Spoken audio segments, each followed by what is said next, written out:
Teraz si ukážeme, ako upraviť stránku Agromailio SRO jednoduchším spôsobom.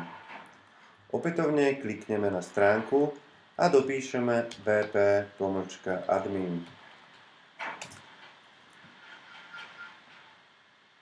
Otvorí sa nám prihlasovacia stránka do systému, kde napíšeme užívateľské meno a heslo, tak ako ste ho dostali v e-maili. Klikneme prípadne na zapamätať, aby sme sa v budúcnosti nemuseli prihlasovať opäť písaním hesla. Klikneme na prihlásiť sa a opätovne ako v predošlom videu sa nachádzame v sekcii, ktorá nám zobrazuje, aké máme stránky a podstránky k dispozícii. S tým rozdielom, že teraz ukážeme na podstránku LOM žehňa, no neklikneme priamo na ňu, ale klikneme na upraviť na stránke. Po kliknutí upraviť na stránke to zdanlivo vyzerá tak, že nás presmerovala web stránka priamo na LOM žehňa 1 s tým, že zdanlivo nevidíme žiadnu zmenu. Avšak hore nám pribudlo menu, ktoré je podobné ako v prípade, keď sme boli prihlásení vo vnútri systému. Základný rozdiel však nastal v tom, že v prípade, že chceme opätovne zmeniť podstránku LOM žehňa 1 na LOM žehňa 3 a s tým spojený nadpis, klikneme na LOM žehňa 1, teda v opačnom prípade stačí ukázať myškou, a zobrazí sa nám možnosť upraviť. Ukážeme teda myškou na upraviť, klikneme a môžeme upravovať LOM žehňa 1 už priamo na vašej podstránke. Skúsime teda prepísať číslo 1 na číslo 3. Klikneme na uložiť a následne sa nám zmenil nadpis LOM žehňa 1 na LOM žehňa 3.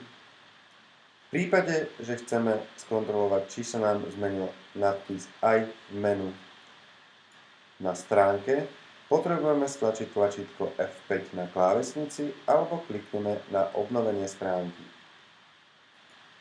Ako si môžeme všimnúť, taktiež sa nám zmenilo menu a taktiež sa nám zmenil nadpis na podstránku LOM žehňa 1 na LOM žehňa 3.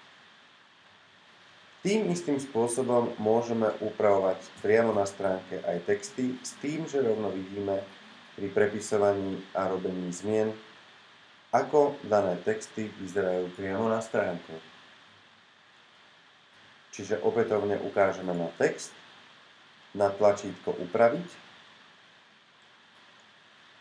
Keď klikneme, priblíži sa nám podobné menu s podobnými vlastnosťami, ako to bolo v predchádzajúcom videu, kde sme si ukazovali systém znútra.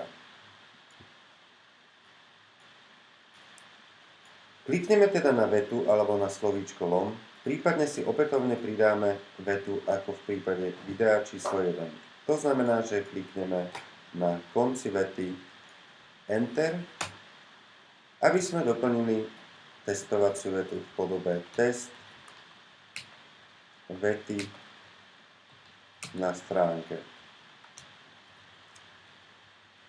Opätovne môžeme meniť štýly v podobe pridávania hrubšieho písma, kurziva, predčiarknutého písma, listu a podobne. V prípade, že sme spokojní s danými zmenami, klikneme pre potvrdenie na tlačítko Uložiť alebo zelenú fajku.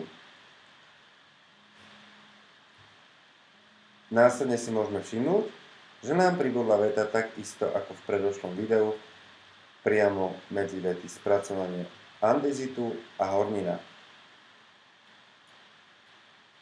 Výhodou tohto upravovania je to, že priamo vidíte, čo upravujete na stránke.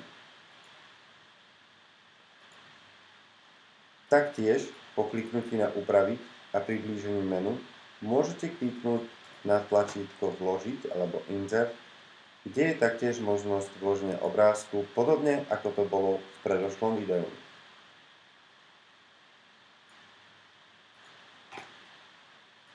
Pre zrušenie klikneme na červené X.